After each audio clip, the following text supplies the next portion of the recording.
Hey, it's Zach. Thanks for checking out the Lowe Post. In today's episode, the one and only Howard Beck of Bleacher Report and I pick our Western Conference NBA All-Stars. Please take a minute to subscribe to the show, rate it. A 5-star rating will make me very happy, and leave a review.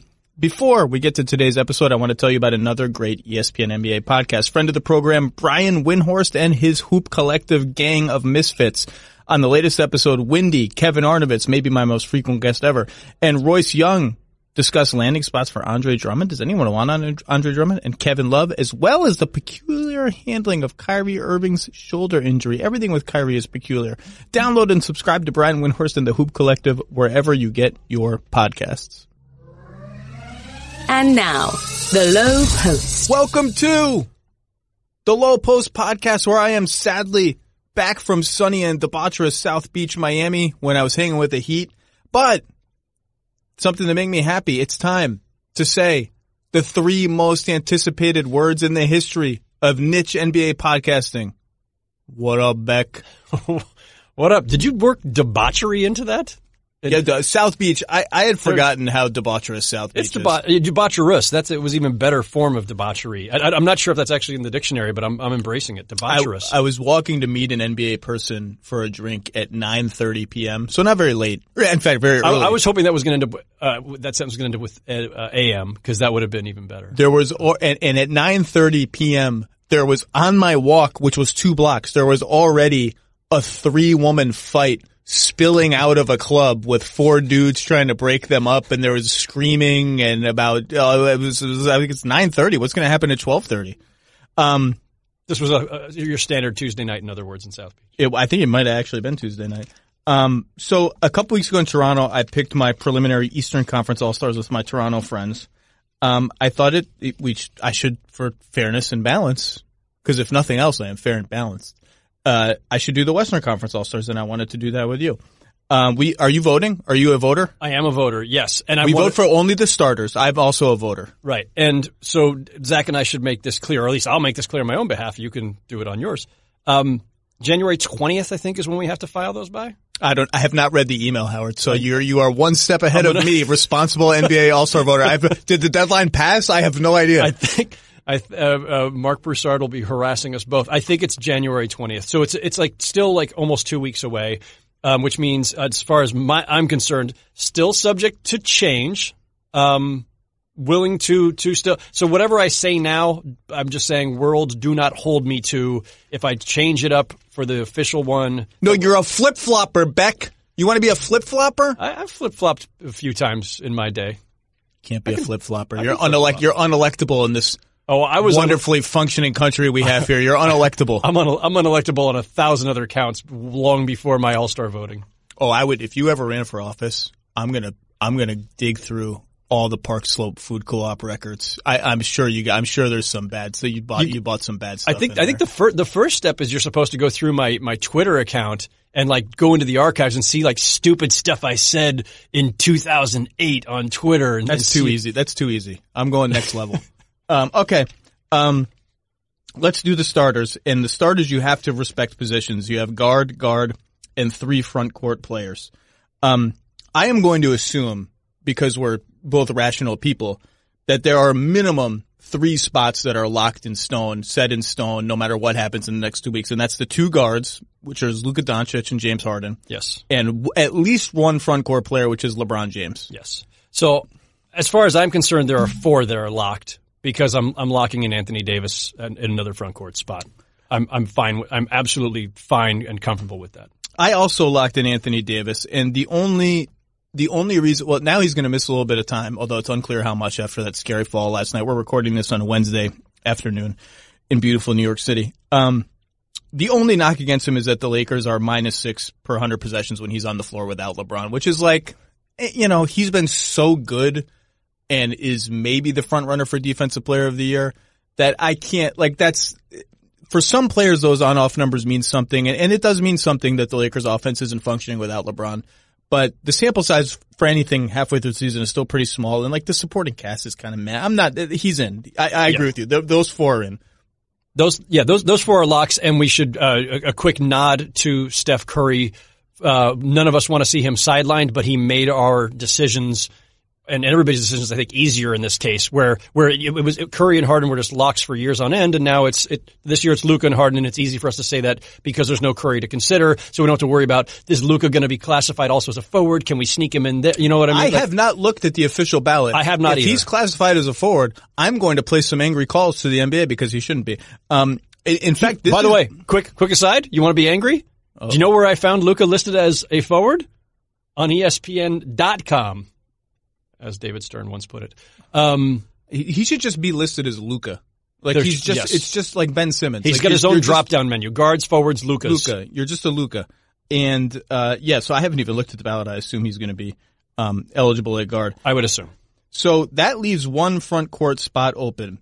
I am debating between two players. Is your debate larger than two players, or is it only two players? I'm debating only two. That's it. There are two candidates. That's it. I'm gonna insert a reference here that I have not before because I just now binged enough of this. But you had the writers on recently for The Good Place. Yes, I've put aside that episode of the Lowe Post to listen to once I'm completely caught up because I didn't want any spoilers. It's a big spoiler show. Okay, and I'm close. We're close. We've been whittling away at it. Incredible freaking show. I love that forking show. Have you ever actually whittled? I don't think you've whittled. I don't think you could whittle. I think if I gave you a piece of wood, you could not whittle it. I couldn't. All right, so I have whittled. I'll have you know. When I was a kid, I had a little pocket knife, and I would bring it to like camp. What are you on, the Little Rascals growing up? Like what a pocket knife and you're whittling? A pocket knife, a slingshot, you know. Yeah, I've whittled. I've whittled wood. I think I whittled soap. Good Place. What's the point of you bringing this up? Because I've realized I have way too much in common with Chidi. It's too much nuance, too much paralysis of decision making, and so I have. I'm already cringing on your behalf right now. I had four guys that I considered. What an embarrassment for the third and final forward spot. Front court for the front court spot. Excuse me. F is for front court. Kawhi would be the obvious one, except Kawhi Leonard has missed, as we record this, like 27% of their games or something, and that bothers me. And it's not because this is not a load management rant. Yeah, you said that bothers me like you were about to yell at the clouds. Like you were about to open up your screen door and yell at those children. All right, it troubles me. It doesn't bother me, it troubles me. No, we have always had this exercise, right? When we talk MVP, when we talk Embiid for Rookie of the Year, Rachel, you're still wrong. Any of those. Wow. Just calling out Rachel Nichols, who's not even here to defend herself. She knows.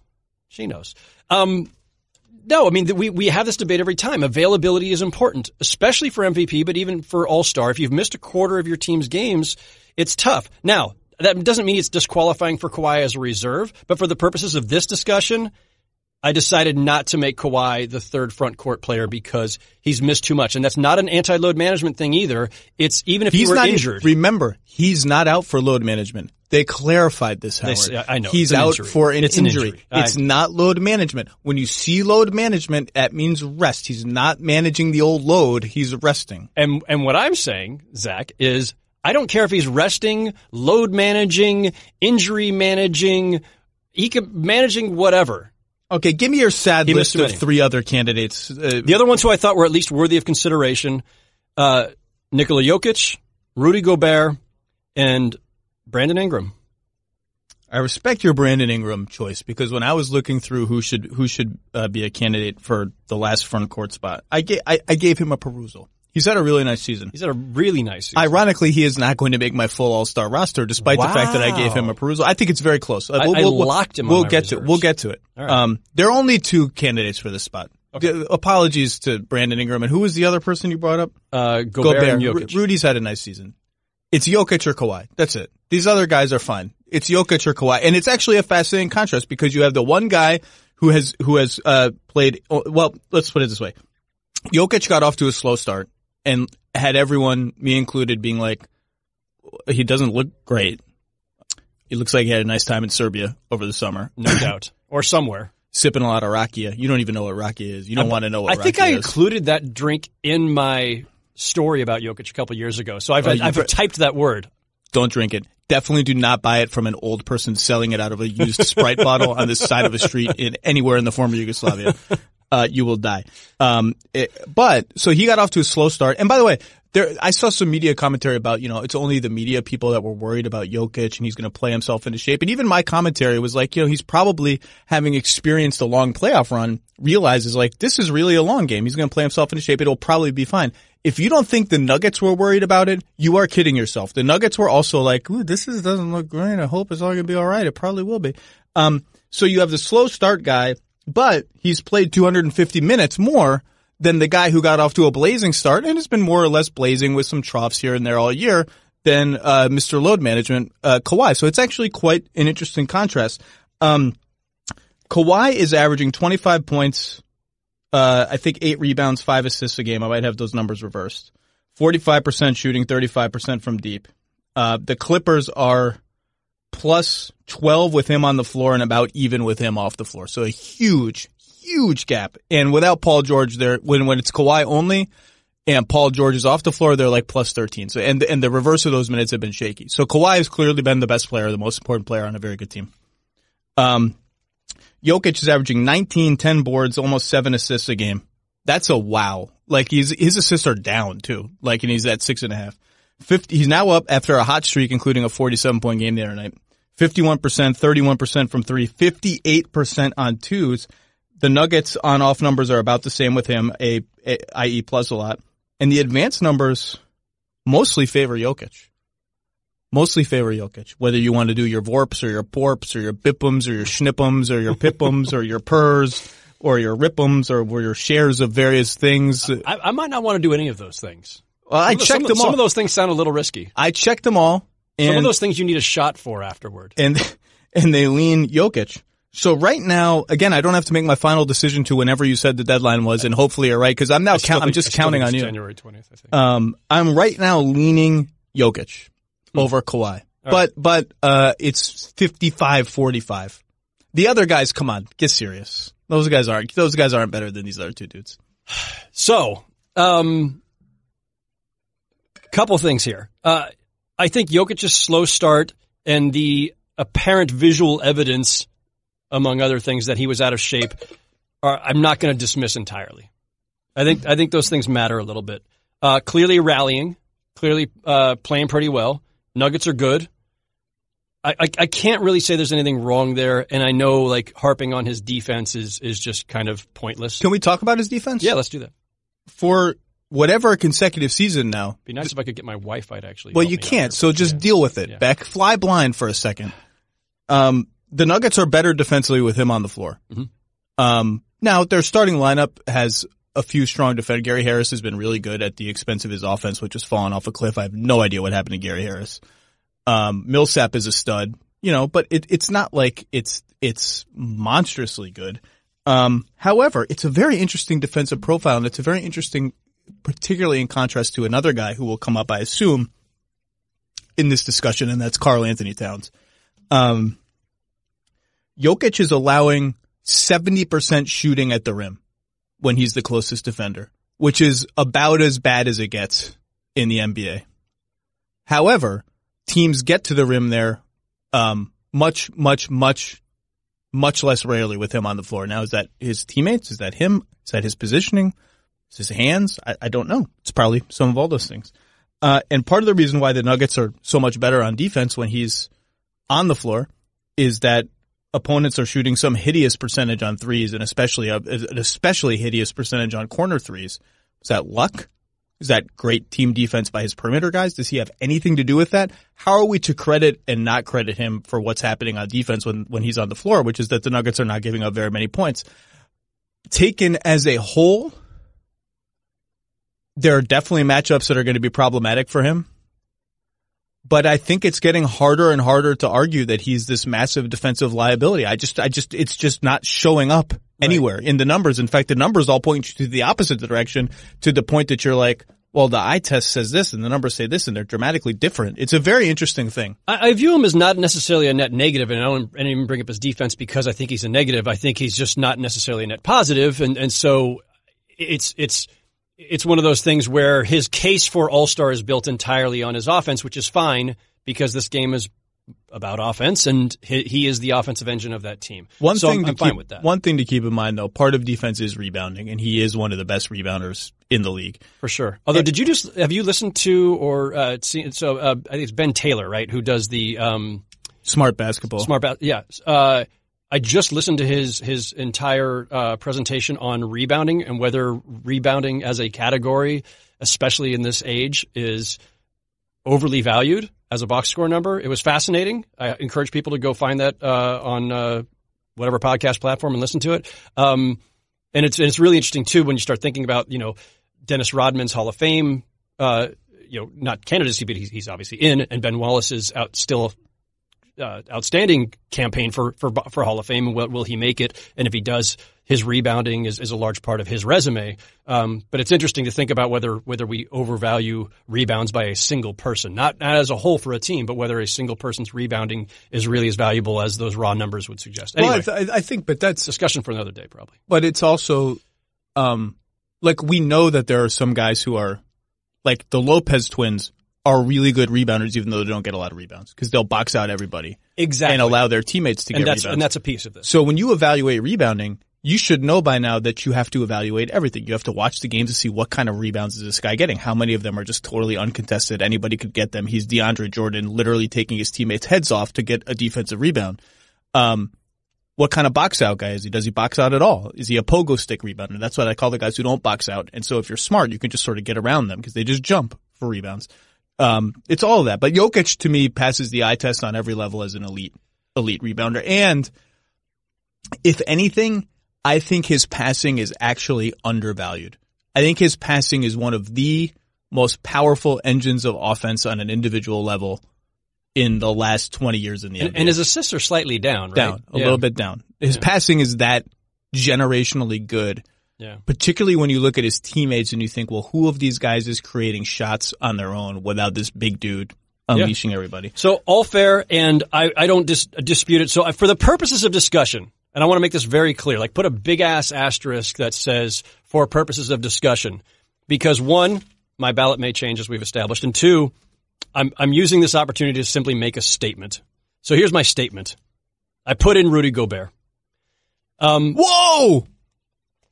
No, I mean, listen, it's not in stone. It's not etched. It's not laser carved. It's just for the purposes of this discussion, and it's on my 8.5 by 11-ish piece of paper here. He's not in all caps the way I have some other guys. Here's my purposes of discussion for Rudy Gobert. I did this in part because I want there to be a discussion. In his first 6 seasons, this is year 7, so 6 seasons, 2-time All-NBA, 3-time All-Defense, 2-time Defensive Player of the Year, and 0 All-Star appearances. Now, this is a big point of contention, obviously, as you know, in Salt Lake City. Probably. I've never known Jazz fans to feel aggrieved about anything. Yeah, a little bit. Sometimes. Feel a little overlooked, maybe. I like the Jazz fans. I do like Jazz fans. They're great. No, very passionate fan base. And I don't blame them for being perennially disappointed and maybe even a little bit peeved on Rudy's behalf. Again, 2-time Defensive Player of the Year, 3-time All-Defense, 2-time.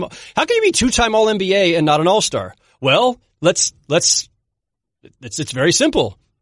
The NBA, in a mistake they have yet to correct, took centers off the All-Star ballot, but still have centers on the All-NBA ballot.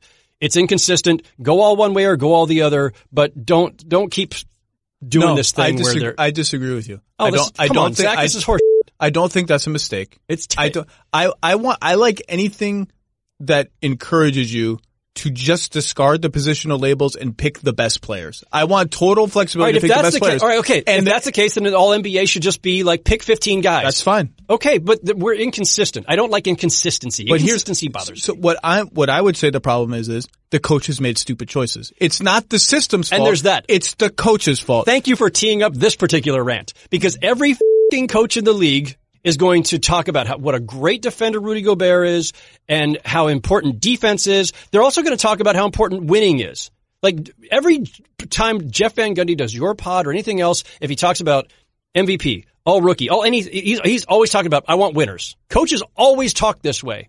And then when it comes time for coaches to actually use their voting power for something like All-Star reserves, Rudy Gobert gets overlooked. No, I haven't. I believe he has made my last two. You know, I write my column picking my full all-star rosters every year. I believe he's made my last two.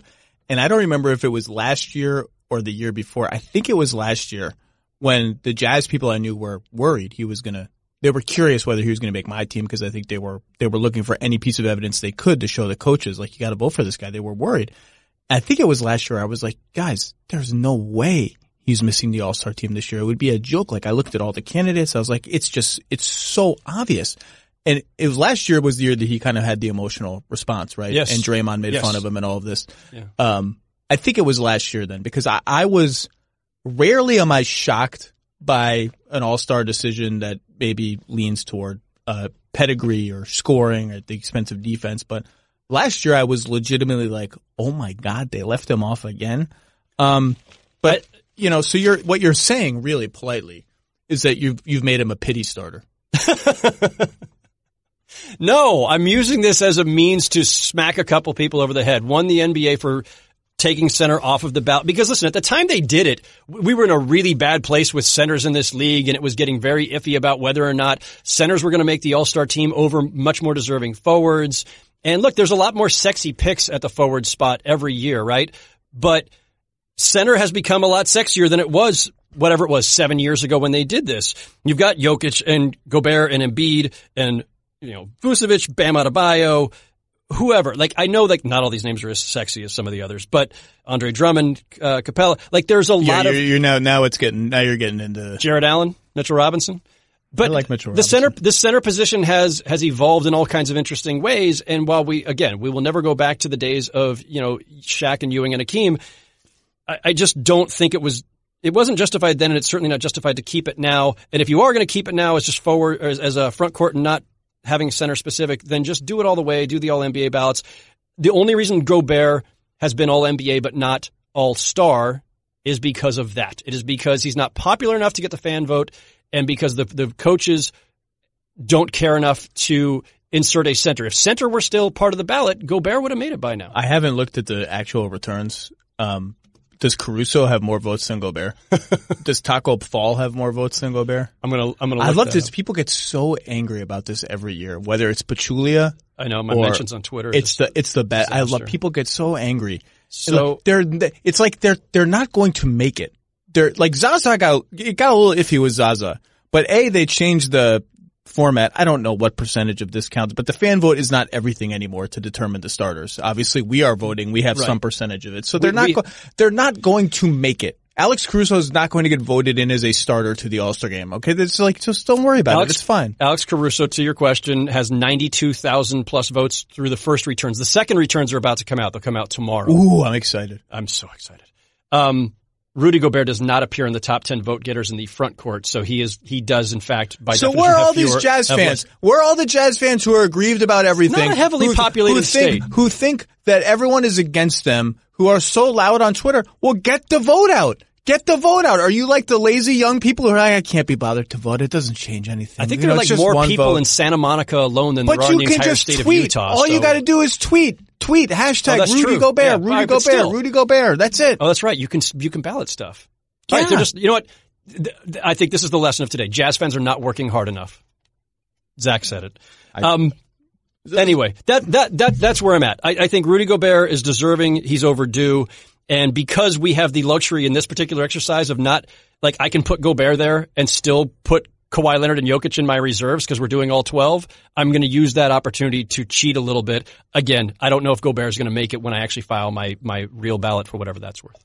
He should not start over Jokic or Kawhi. I'm going to hammer that. That's my fine. podcast. Listen, I'm going to make it a final declaration that you are incorrect and he should not start over. And I'll acknowledge one other thing while we're on the subject. For the most part, the All-Star game, of course, is for entertainment purposes. And if there's a bias against defensive first players, it's because fans, of course, want to see the guys who excite them. And it's more exciting to watch, say, Kawhi Leonard or even Jokic's passing than it is to watch Rudy anchor an elite defense. I'm sorry. See, I like when there's one out of place guy who's like, like, oh, we're in shell pick and roll coverage. I'm in drop coverage. I got to protect the rim. And everyone's like, dude, what are you doing? I'm just trying to throw an alley. I like when Kyle Korver was running around pin down screens. Like, yeah, I'm open. Like, what's going? How about the ball? How about when they were all getting pissed off at Giannis? Was that last year where they were, or 2 years ago when they were like the veterans were like pissed because Giannis was actually trying to play defense and was actually like working hard out there? I like when there's one out of place guy. If it's Giannis, so be it. So right now I'm doing Luka, Harden, LeBron,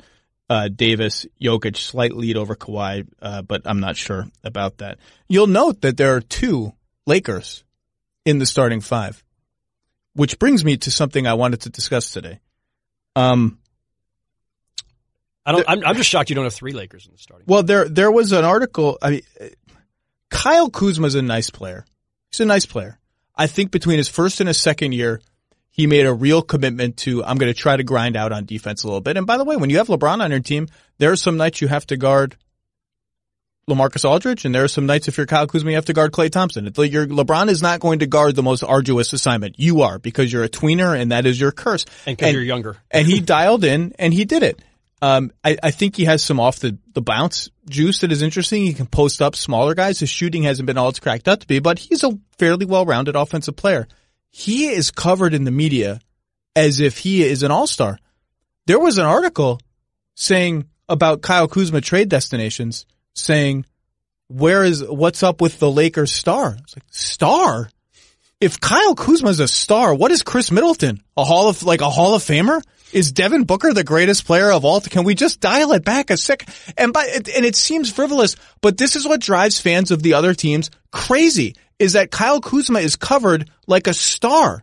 And Chris Middleton or Eric Bledsoe or pick another guy. I don't know who's Devontae Graham is not covered at all. Yeah. And Kyle Kuzma is labeled a star. It's like, no, he's, and then it's like, well, the Kings might have to offer Bogdan Bogdanovic and some other stuff just to get the Lakers interested. Bogdanovic is better than Kyle Kuzma by himself. Yes. That's it. Yes. Like, of course the Kings aren't offering more than that. That would be stupid. Even the Kings aren't going to do that. That was the most bizarre series of speculative events. Like, I don't mean to trash Kyle Kuzma because I think he's a nice player and a useful player. And as I said when I had Simmons on my podcast in LA a few weeks ago, I think trade talks with him have been inevitable since the moment Davis got there because his fit with LeBron and AD, especially if they're going to play these centers 35 minutes a game and the centers are playing well, it's just a weird, awkward fit. He has a nice skill set. It's not the perfect one for that team. He is the natural trade engine to get that perfect skill set for their team. It's not surprising he's being traded, but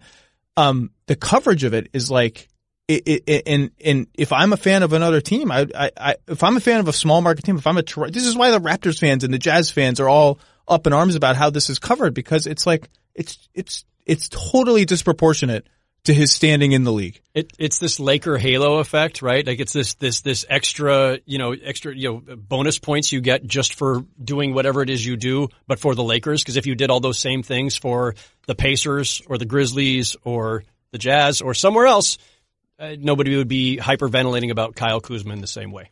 It's a Laker thing. Like the Grizzlies could be like, we're making Jaren Jackson Jr. available, and there would be like, oh, we interested?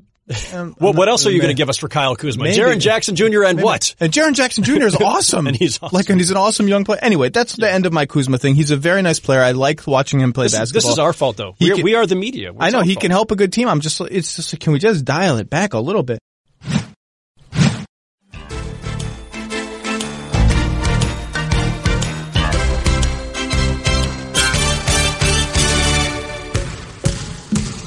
Okay, so then now we have 7 reserves. Yeah. And I believe the league in the last couple of years has given the coaches almost total flexibility with regard to positions and picking the 7 reserves. I don't think you have to do the 2 guards, 3 front court players, 2 wild cards. I thought you did. They told me last year that you don't really have to anymore. I did it that way. I don't know if it would have turned out differently otherwise. Maybe not. So I'm going to say that there are 3 stone cold, write them in pen locks of the 7 reserves. I did 5 locks. Well, I'm glad you were more decisive about this. Because you have both Jokic and Kawhi as reserves. I have 1. My 3 locks are whichever one of those is not starting. Mm-hmm. Paul George and Damian Lillard. Yes. That leaves me 4 spots for, I probably whittled it down to 7 or 8.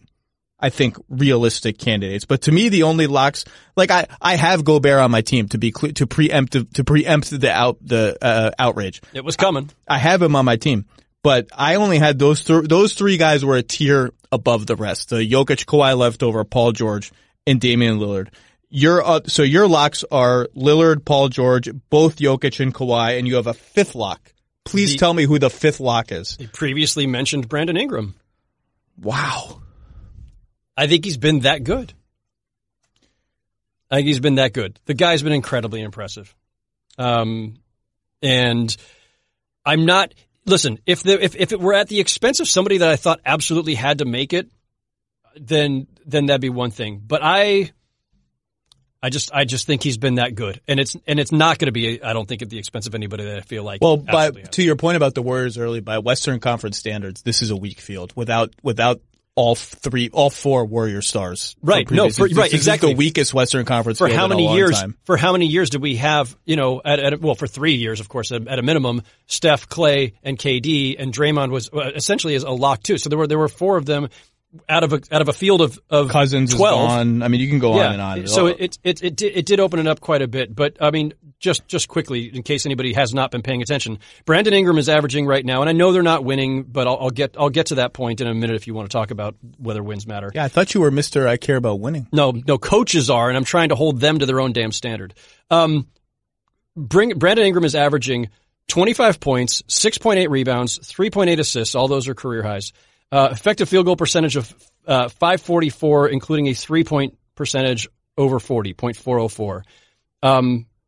I think he's been awesome, and he has taken on, it's not just the fact that he's got numbers, it's the fact that in the absence of any obvious go-to guy, because Zion is not there and playing yet, and because there is no obvious franchise anchor in the absence of Anthony Davis, Brandon Ingram is not just showing that some growth over in year 4.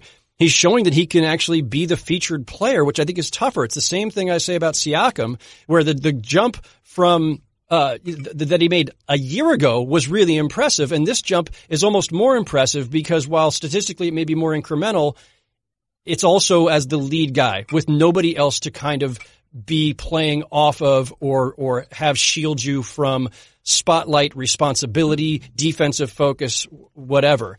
And so that Ingram is doing this on a team that is just still trying to figure out who they are and find their way with all these new pieces and their supposed new franchise star, Zion, on the shelf all this time. I'm just really impressed with what Ingram has done. He looks really polished and steady out there. I think he's deserving. Do you think what if Zion secretly has bursitis in one of his shoulders? Can we talk about that for a second? Absolutely. What in the hell is going on? Oh my God. So this is the Nets. Right. Here are the Nets. Welcome to being relevant in the NBA. Yeah, this is welcome to the big stage. I was watching the highlights of their loss to the Thunder. I'm like, and it's Brooklyn and the arena looks, like decently full. You ever wonder if KD and Kyrie look at each other like, yo, we signed with the Nets? Like the Nets? Like we didn't sign with the Knicks, we signed with the Nets. Are we sure? It'll be good next year, right? Like we'll be good, but this is the Nets. The crowd will be better once those guys are both playing, right? I'm certain of that much. I'm certain that building will be full and energized when they're both playing. I think I'm certain. I don't know what happened. I haven't been on top of I have not been beating the bushes on the Kyrie injury saga. Because there are only so many things that I can give my care to in the NBA on a day-to-day basis, and I decided other people are going to care a lot about this. I'll let them care about it. I'm not going to call the GM and the coaches and try to figure out what's going on. And also they won't tell me what's going on anyway, which is clearly what happened in this case because they straight up asked Kenny Atkinson, hey, I heard he has bursitis in his shoulder, and Kenny Atkinson said, no, he doesn't have bursitis. I don't know where you're getting from. And then he did have bursitis in his shoulder. I don't know how bursitis works. Maybe you can get bursitis and suddenly when you didn't have bursitis before, and I don't even know what an impingement is, and I haven't dove into it, but I think it's pretty clear that the Nets for a long time were like, you know what? Let's just skate right on by on this. Let's just not say anything. Yeah, so yeah, our best active player is just injured indefinitely and was supposed to be ready for contact and then was not ready for contact, but let's just say nothing for a while. Let's provide no information. See what happens. Then finally people started asking, hey, do you have information? We would like information. And they gave incorrect information. Then the correct information came out because Kyrie finally got trotted out there. It's like, dude, you got to say something. We have to say something. This is like welcome to the big boy NBA. When one of your star players gets hurt, you can't say nothing, and then you can't say the wrong thing. What happened is like, I hope they learned a lesson. They were not transparent. After Kyrie spoke, they were like, well, see, we did transparency. We did the good transparency. We're good now. Like, no. Kyrie, this was mishandled. Like I said, I haven't been in the weeds on it, but I think the people on Twitter who are saying if this was the Knicks and they were on a 7-game losing streak and this happened to one of their star players, the New York Post would have it on the back page. It would be embarrassing and this and that. I think that's true. Yeah. Shout out to Tommy Beer, who I think was making that point yesterday. And he's right. I mean, everything that happens with the Knicks here, good, bad, otherwise, big, small, all of it's big because it's the Knicks. And with the Nets, yeah, they fly below the radar. I've said this before about the Nets. They're kind of like a small market team in this massive, massive market because there's just not the same amount of attention. There's not the same amount of, obviously, fan support. So they are able to skate on a lot of this stuff, or were in the past. And you're right. It changes now when you have Kyrie Irving and Kevin Durant. There are a bunch of things here, and I'm going to try to be quick with it so that I don't go flying off the handle or get too deep in the weeds. But two things happened. Not just this ambiguity or confusion about his injury and what to call it and where is it the shoulder, is it the thoracic, whatever. I don't even care about the medical terminology. The bigger problem is they weren't upfront about it. They were not transparent. They did not have Kyrie speak. There's a rule that an injured player has to speak at least once during the period of time that they're out, if they're out for an extended period.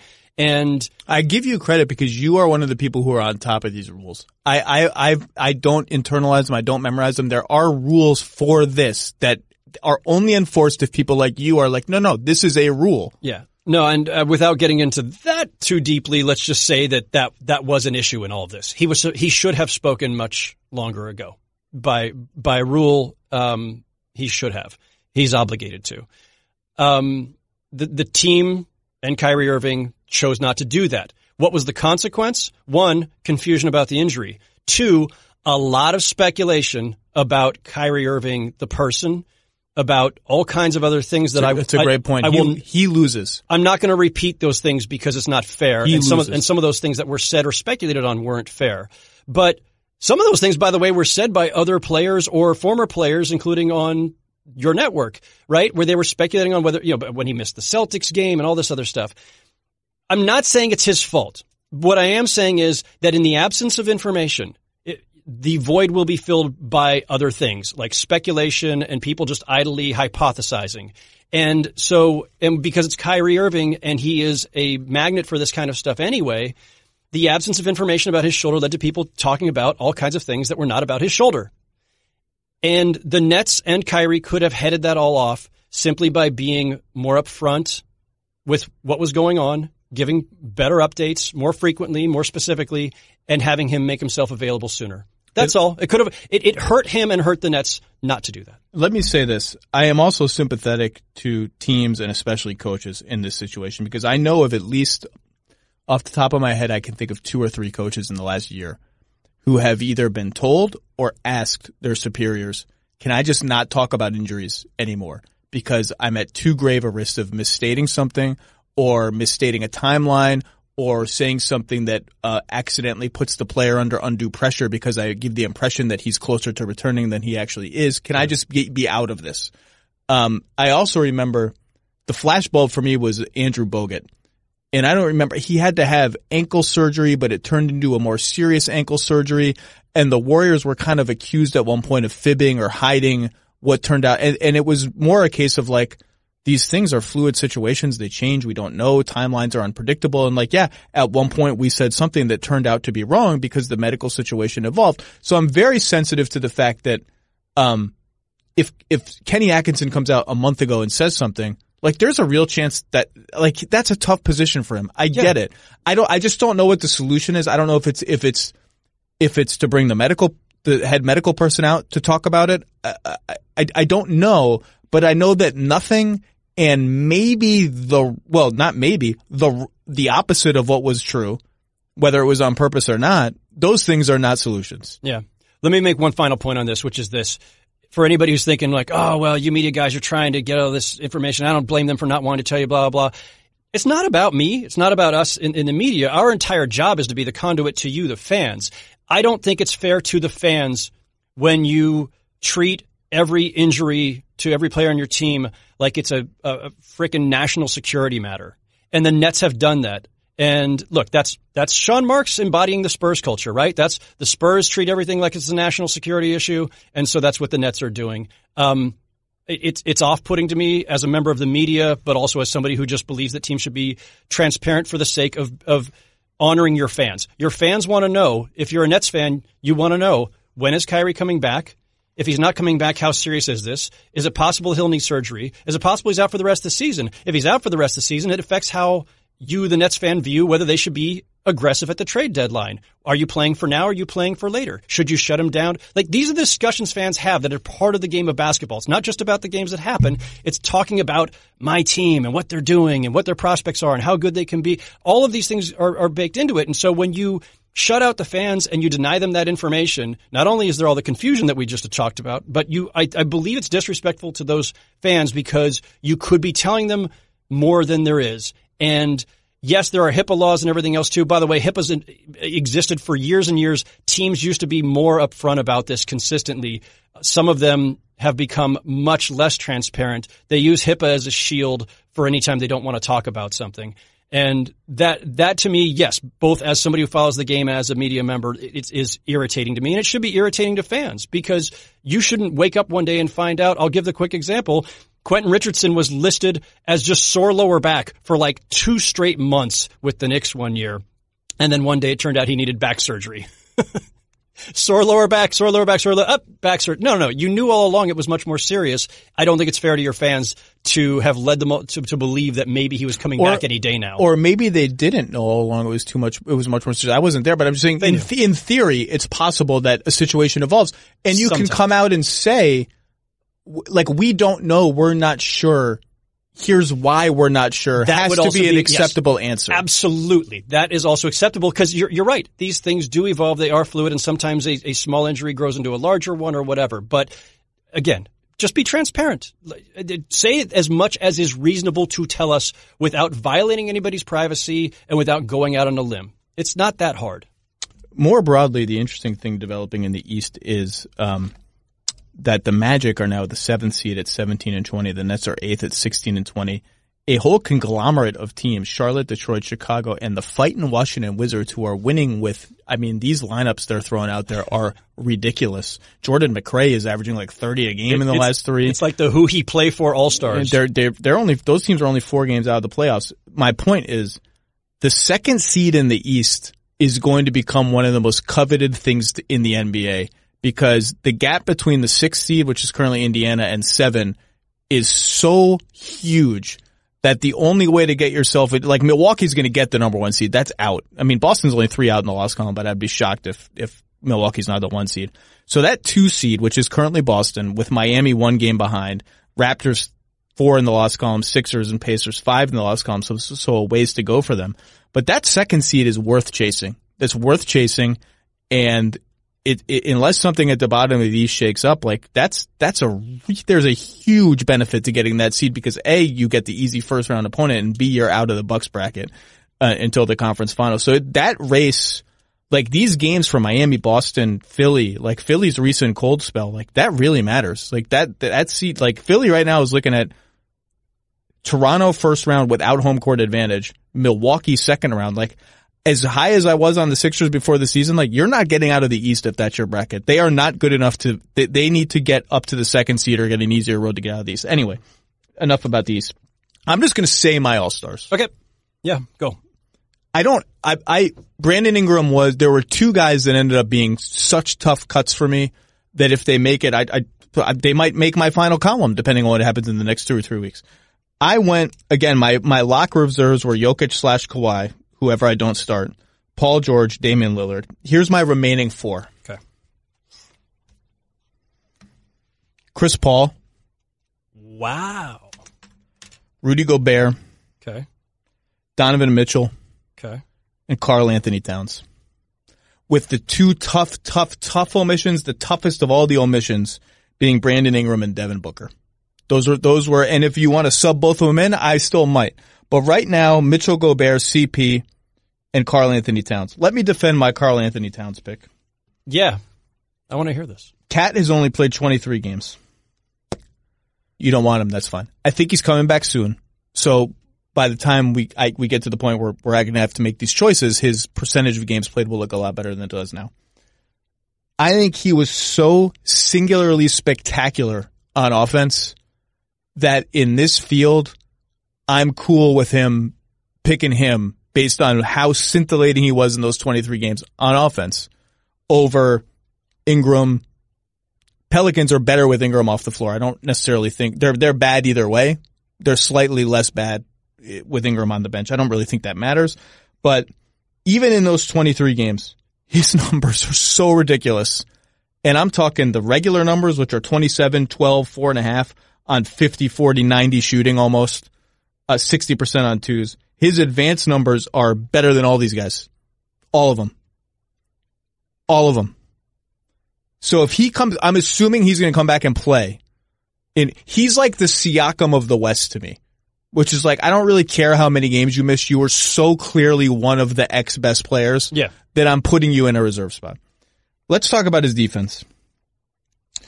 With Minnesota with Towns on the floor, here are the offensive numbers, ready?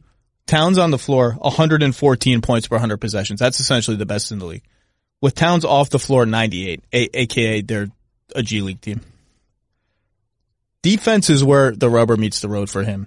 On the floor, 115 points allowed, so they're actually getting outscored with Towns on the floor. Off the floor, 101. They've been very strong defensively lately with Gorgui Dieng. Gorgui Dieng is pump faking, driving, done. Gorgie's getting real frisky. He's got to justify that contract. Real frisky. Towns' defense is still bad. It looked for the first week of the season like he was going to make strides on that end, and the Wolves were the feel-good story of the season, and they were bragging about it and making fun of Kendrick Perkins on social media for sleeping on their playoff chances. Not so loud now, the Wolves' social media account. A little quieter now. Towns has missed a bunch of games. We should take it easy on the Timberwolves. Just don't, my point is the NBA is too hard. Don't crow. Don't crow early. No, you're right. It's too hard. Especially in November, December. Like you should. It's too hard to win. Yeah.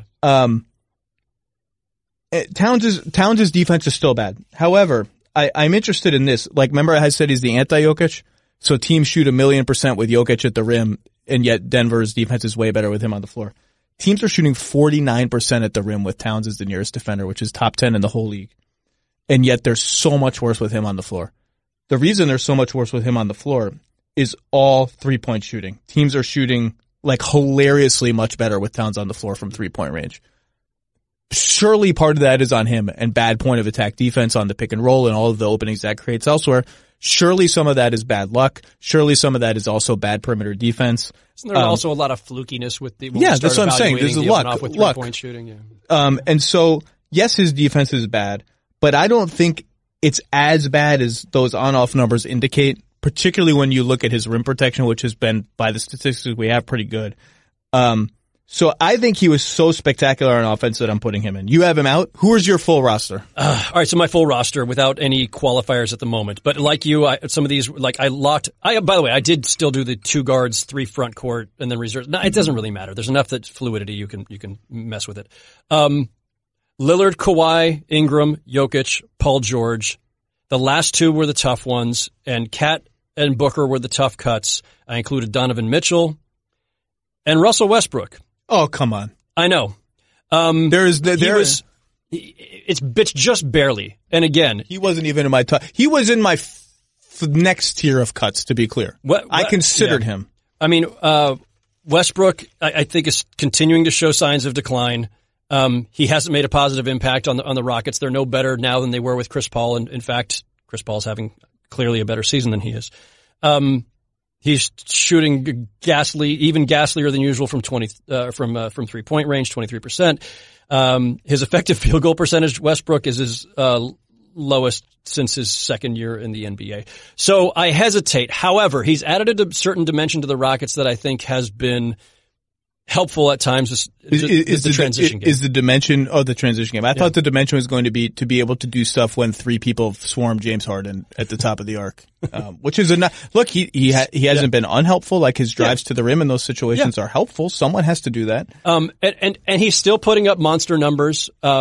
His usage in his field goal attempts per game, I think, have not even gone down, which is comical considering the team he joined and who he plays next to. But the Rockets are still a really good team. And here's where I just kind of like lean toward, you know what? Fans love watching Russell Westbrook. This is such a cop-out. I'm so disappointed. Listen, the guy is pure entertainment. You better put Trae Young in your Eastern Conference All-Stars then. Well, I probably won't be back on your pod to do that one, so I don't have to go. I'll never. And I'm not saying Trae Young's a bad choice either, but you just by that logic, you better put Trae Young on. It was more of a tiebreaker kind of thing where I just kind of I decided if I'm deciding between him or giving Devin Booker his finally his first nod, or Towns, I went with the guy who is just pure entertainment and is still putting up monster numbers on a team that's top 3 in the West. I mean, I know, listen, I know the efficiency is bad. It's why I've always knocked Westbrook in the first place. You and I share the same general critique of him over the last several years, including his MVP year. But for purposes of All-Star, and especially All-Star reserves, I'm not quibbling with it. It'll be interesting to see what the coaches do. There is no statistical case for Russell Westbrook to make the All-Star team. Raw box score numbers is really it. It's not, but he doesn't even have that anymore. Devin Booker's raw box score numbers are just as good. Donovan Mitchell's raw box score numbers are just as good. Minus an assist here or there. And I do have Mitchell in, and I seriously consider Devin Booker, and I think he's deserving. Russell Westbrook's advanced stats are horrible. All across not horrible, but they're way below these other guys. The Rockets are good because of James Harden. That's why the Rockets are good. Always. Yeah. And they're bad when James Harden doesn't play and Russell Westbrook does play, which, like I said, I didn't weigh that heavily with AD. I'm not going to weigh that so heavily here, but in the absence of other compelling statistics saying that Russell Westbrook is an all-star, there just is no, I cannot find a statistical case for Russell Westbrook to make the All-Star team. I'm going to make another absolutely squishy, terrible case that you're going to just barf over as I make it. There's a certain amount of inertia or just simply if a guy has been an all-star for 6, 7, 8 years running, you got to knock him out definitively. I don't disagree with that. Kevin Pelton talks about that all the time. The track record has to matter. And I'm fine with that. I just don't, I weigh it a little bit less than most people. And to me, I just don't see a statistical case, especially when you think about yes, his numbers are good. What would Donovan Mitchell do? Would he put up 24, 8, and 7? If on every single possession he was wide open because 2 guys were covering James Harden? His scoring would be higher. Whether his assists or rebounds would be as high, I don't know. Well, he's shooting, Mitchell is shooting 36% on threes. And Westbrook's shooting 23. I think he would do pretty well. Another guy that I know would do well in that role because he did it is Chris Paul. And in fact, he was so good at it that teams could not afford to double team James Harden the way they are doing now. Chris Paul is averaging 16.7 assists, 5 rebounds, 47% overall, 37% from 3. Advanced stats off the charts. Here's a stat that's not advanced. Chris Paul in the last 5 minutes of close games, 36 of 66 from the floor, plus 57. Chris Paul in the last 3 minutes of close games, 15 of 31 from the floor, plus 11 and 30. Chris Paul has been the best clutch player in the NBA this year, and it is not close. Chris Paul has been one of the best clutch players in the history of the NBA, full stop. Chris Paul's right elbow mid-range jumper is arguably the single best late game shot in the NBA in the last 15 to 20 years. Dirk Nowitzki would probably be the only one, I think, to me that has an argument. Maybe I should say KD too. Almost any KD shot.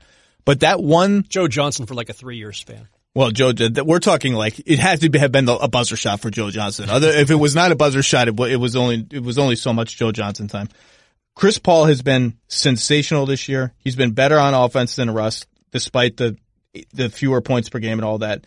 Defensively, it's not close. He's been the best clutch player in the NBA for a team that does not have a super duper amount of talent and they're 5 games over 500. He's in. That left Mitchell, Gobert, Booker, Ingram. And I took both Jazz guys. And I shrug. I don't really feel passionately about it. Does it feel right to have 2 Jazz guys? It doesn't feel great to have 2 Jazz guys. But, I thought about that too. Yeah. But the Pelicans are 12-25 and the Suns are 14-23 and falling fast. And so I just sort of used winning as the tiebreaker. I mean, if you look at Mitchell's numbers and Booker's numbers, they're very similar. Devin Booker is shooting better overall from the field. Defensively, Mitchell is better and it's not close. So tiebreaker winner goes to Mitchell. Ingram was tough, man. Because I will say that part of the reason you have to watch the bad teams, you gotta watch every team, but when someone has a season like Ingram, only watching can tell you, is this guy playing winning basketball or is this guy putting up numbers on a bad team? Brandon Ingram is playing winning basketball. The way Brandon Ingram is playing on both ends of the floor. Now, defensively, the advanced stats are unkind to him. I think too unkind. I think he's better than they paint him. But he still has progress typical of a young player.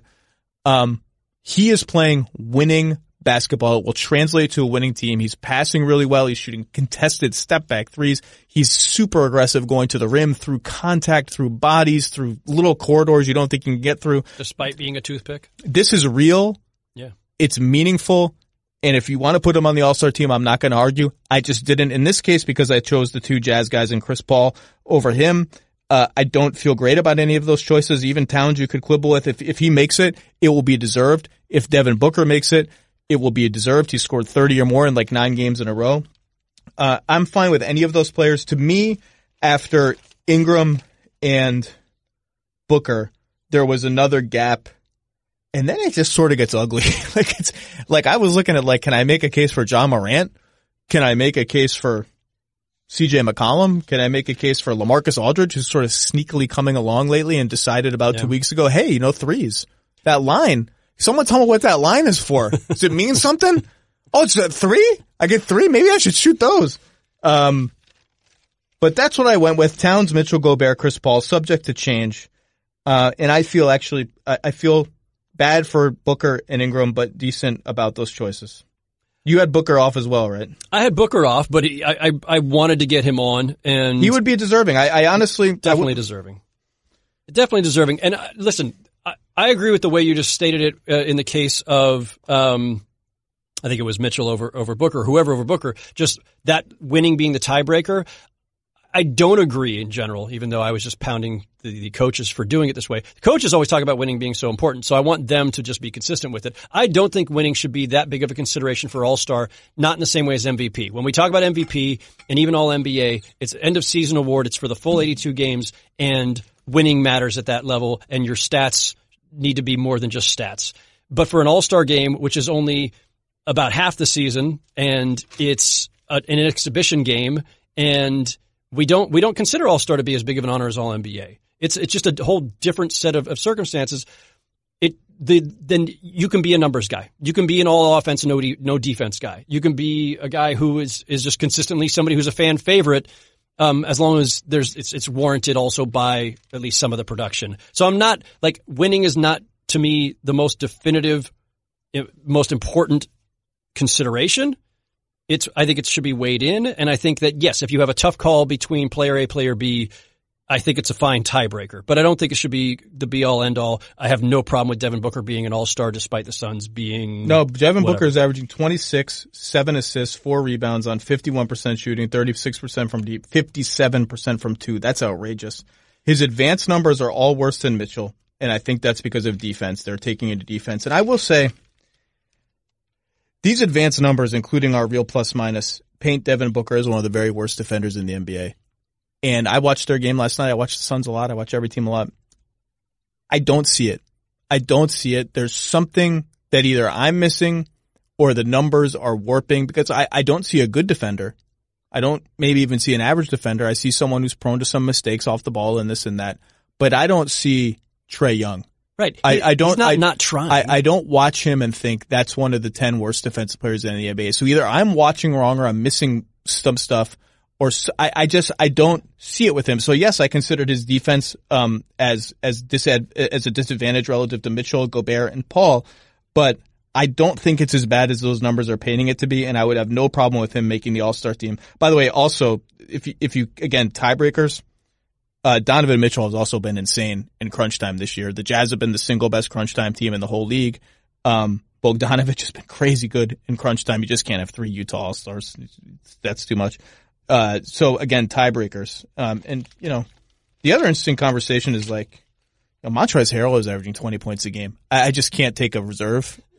But he doesn't have you know, there are other guys. I mean, I looked at the full list of guys. I just was like, let me be completist on this. I looked at Gilgeous-Alexander, John Morant, CJ McCollum, Wiggins, went down the drain. LaMarcus, DeRozan, no way. The Spurs are so much better when they're on the bench. Porzingis, Murray, Jamal Murray, Buddy Hield, Jaren Jackson. I looked at everybody. It's not D'Angelo Russell. He hasn't played enough. Yeah, I know. Neither is Fox. I disqualified him for that. But yeah, no, I looked at a bunch of guys. It's most of the guys you just mentioned. So to review my team, starters, Luka, Harden, LeBron, Davis, Jokic/Kawhi. Reserves, Jokic/Kawhi, Paul George, Damian Lillard, Karl Anthony Towns, Donovan Mitchell, Rudy Gobert, Chris Paul. And I went Luka, Harden, LeBron, Anthony Davis, Gobert for the starters. Reserves were Lillard, Westbrook, cringing a little with Westbrook, Kawhi, Ingram, Jokic, Paul George, Donovan Mitchell. All subject to change. And I feel good about my list. I will say one other quick thing. You mentioned earlier, fans who were like freaking out about what other fans did, the Caruso votes and everything else. I'll say this. The fans still do a better job of this than the players, and the players get a quarter of this also. So the fan vote is 50%. Players will collectively vote, and that will be 25%. Media collectively votes, a panel of us, and that's 25%. But ever since they went to this format, the player vote has been consistently bizarre with when you start looking at all the guys that got votes and even like multiple votes who are guys who are like 15th men or semi-retired or playing in China and they're still getting votes. Like the players are not taking, I hope they take it more seriously this year. So I'm not going to criticize the fans when I see the players doing what they've done. I want the players to have a vote. I want them to take it seriously. And if they take it seriously, I think they should take some of our share. I think they should have a bigger voice than we do if they take it seriously. If they took it seriously. And I'm not sure that they do. The one other thing I will say, and going through this is mostly this morning when I was kind of scrolling through basketball reference pages, I've decided I need dynamic mug shots now. So when I go to the Karl Anthony Towns page and he's smiling brightly, looks really happy, I'm thinking, man, he's missed like 7-8 straight games and his team is losing. Like it should be sad, Karl Anthony Towns, when I go to his page at that time. Yeah. And like Brandon Ingram is looking really glum, and I'm thinking, dude, you're having this phenomenal breakthrough season. Sure, the Pelicans are struggling. I want like dynamic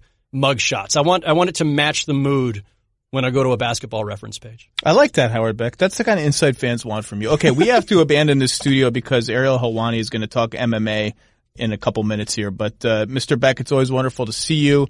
I hope you are adjusting to being a couple subway stops away from the Park Slope Food Co-op now.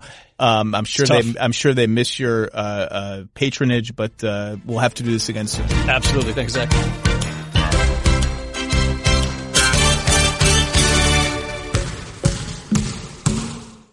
The Lowe Post is presented by Goodyear. Drive always discovers possibilities. Goodyear, more driven.